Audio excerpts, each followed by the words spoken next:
লাগবে।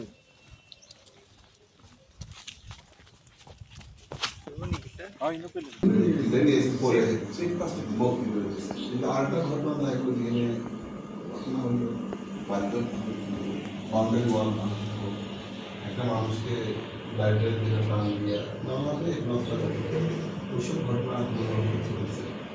এইটা যতটুকু জনগণের কিছুটা প্রতিক্রিয়া হচ্ছে, এইটা কেন করা উচিত এবং এই বিষয়গুলো নিয়ে ধরুন না এলাকা এখানে অন্যান্য সম্প্রদায়ের মানুষ যারা আছে তাদের মধ্যে একটা ভীতি সঞ্চার হয়েছে এবং আমরা চাই এইসব ঘটনা মানুষের মধ্যে যেন কোনো প্রতিক্রিয়া না, যাতে শান্তি সম্প্রীতি বজায় থাকে।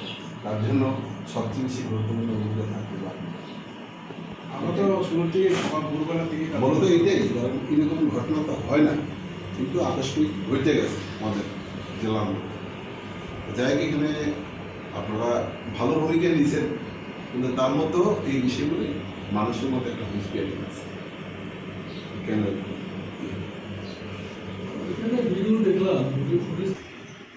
রাজারবাগ এবং রাজনগর এলাকার মধ্যে অনভিপ্রেত যে দুইটি ঘটনা ঘটে, ঈদ উৎসবকে কেন্দ্র করে, কোরবানি ঈদকে কেন্দ্র করে একটা বিশেষ অংশের মানুষের উপর যেভাবে দৈহিকভাবে লাঞ্ছিত করার চেষ্টা করে, একটা উত্তেজনা তৈরি করার চেষ্টা করে, সাম্প্রদায়িক সম্প্রীতি নষ্ট করার চেষ্টা করে, তার বিরুদ্ধে আমরা আমাদের মাননীয় এসডিপিও সাহেবের নিকট আমরা কথা বলেছি।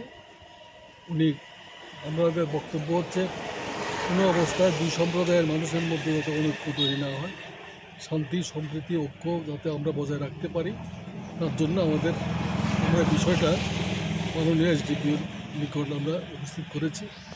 আমাদের সঙ্গে আমাদের জেলা কমিটির সম্পাদক পরিমল দেবনাথ ছিলেন, আমাদের বিভাগীয় উদয়পুর সম্পাদক মণ্ডলের সদস্য কমরেড শুভ চক্রবর্তী, আমাদের জেলা কমিটির মেম্বার কমরেড শ্যামাপ্রসাদ গোস্বামী ছিলেন।